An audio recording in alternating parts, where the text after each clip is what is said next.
नमस्कार, हर हर महादेव सभी को।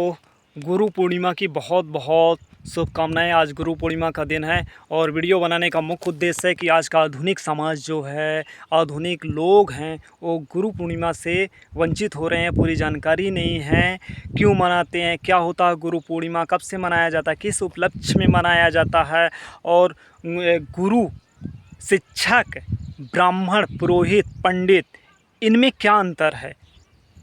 जब आप अंतर समझोगे, जब आपको अंतर पता होगा, तभी तो आप सब कुछ जान पाओगे। जानकारी तो इनमें बहुत बड़ा अंतर है।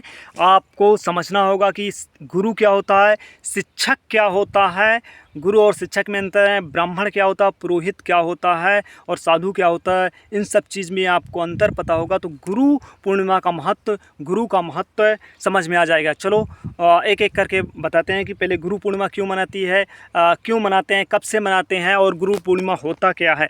गुरु पूर्णिमा तो वैसे बहुत सारे अपवाद कुछ हैं, उनमें से गुरु पूर्णिमा क्यों मनाते हैं। सबसे पहले तो ये मैं बताता हूँ। गुरु पूर्णिमा लगभग भगवान वेद व्यास जी जो हैं इस दिन जन्म लिए थे, धरती पर अवतरित हुए थे। भगवान वेद व्यास को भगवान मैं बोल रहा हूँ क्योंकि उन्हें विष्णु का एक अंश माना जाता है, अवतार माना जाता है। वेद व्यास को तो आप लोग सभी जानते होंगे क्योंकि महाभारत की रचना उन्होंने की है। महाभारत के अलावा भी बहुत सारे महाकाव्य की रचना भगवान वेद व्यास जी ने की थी। उन्हें परम ब्रह्म ज्ञान प्राप्त था, आध्यात्मिक शक्ति प्राप्त थी।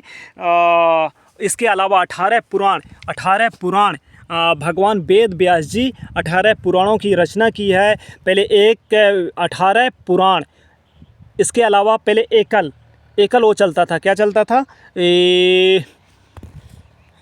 वेद, 4 वेद होते हैं, एकल वेद था। उन्होंने अलग अलग विभाजन किया है भगवान वेद व्यास जी। और महाभारत भगवान वेद व्यास जी लिखे हैं। इसके अलावा क्या बोलते हैं, भागवत पुराण भगवान वेद व्यास जी लिखे हैं। उन्हीं के जन्मदिन पे ये गुरु पूर्णिमा मनाई जाती है, तभी से मनाई जाती है। और गुरु पूर्णिमा क्यों मनाई जाती है? क्योंकि मनुष्य का जीवन एक गृहस्थ आश्रम होता है।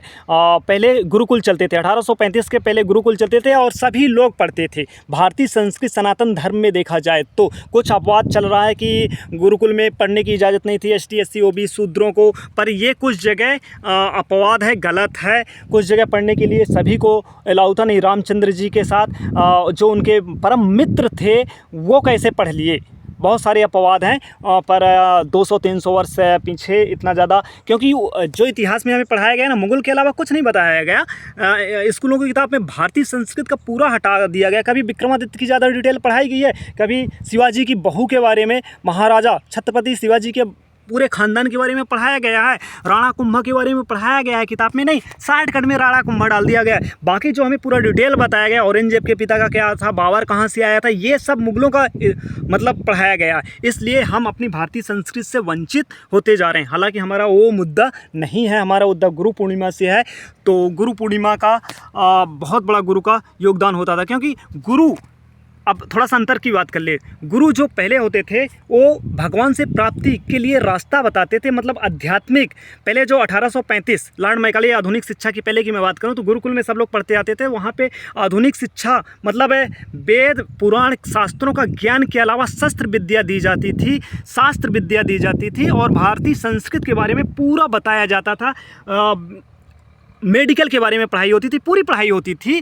तो जीवन में, और वो जाके आश्रम में ये सारी शिक्षा लेते थे। वीडियो थोड़ा सा बड़ी हो जाएगी, माफ़ी चाहता हूँ, पर बहुत इंपॉर्टेंट है।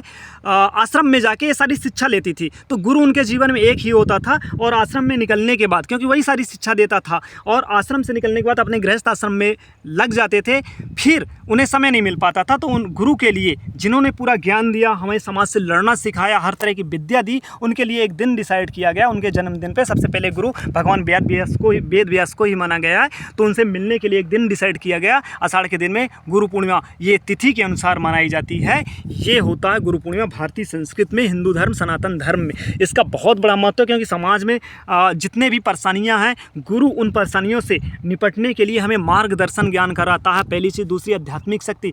गुरु के बिना भगवान को प्राप्त करना मुश्किल होता है। तो ये भौतिक शरीर को जब छोड़ते हैं या भौतिक शरीर दुनियादारी के साथ साथ आध्यात्मिक भगवान को कैसे प्राप्त करें, इसका पूरा ज्ञान कराना गुरु का काम होता है। तो गुरु जीवन में एक होता है। आप शिक्षक की बात करें तो आधुनिक शिक्षक अलग होता है। आधुनिक शिक्षक वह शिक्षक होता है जो स्कूल में आधुनिक शिक्षा दे के हमें अच्छी जॉब, अच्छी नौकरी मिलती है, हम आर्थिक इनकम कमा सकते हैं। और हमारे कुछ कॉन्सेप्ट में बैठा दिया कि गुरु और शिक्षक एक होता है। गुरु शिक्षक एक कभी नहीं होता। गुरु जो हमेशा होता है वह मांस मदिरा शराब से हमेशा दूर रहता है, आश्रम सत्य बोलता है। पर आज के शिक्षक ये अलग है, ये तो शराब पी के स्कूल चले जाते हैं। हालांकि इनके सम्मान के लिए भी एक दिन डिसाइड किया गया। दिन के अनुसार 5 सितंबर शिक्षक दिवस डॉक्टर सर्वपल्ली राधाकृष्णन जो राष्ट्रपति थे उनके अनुसार बनाया गया है।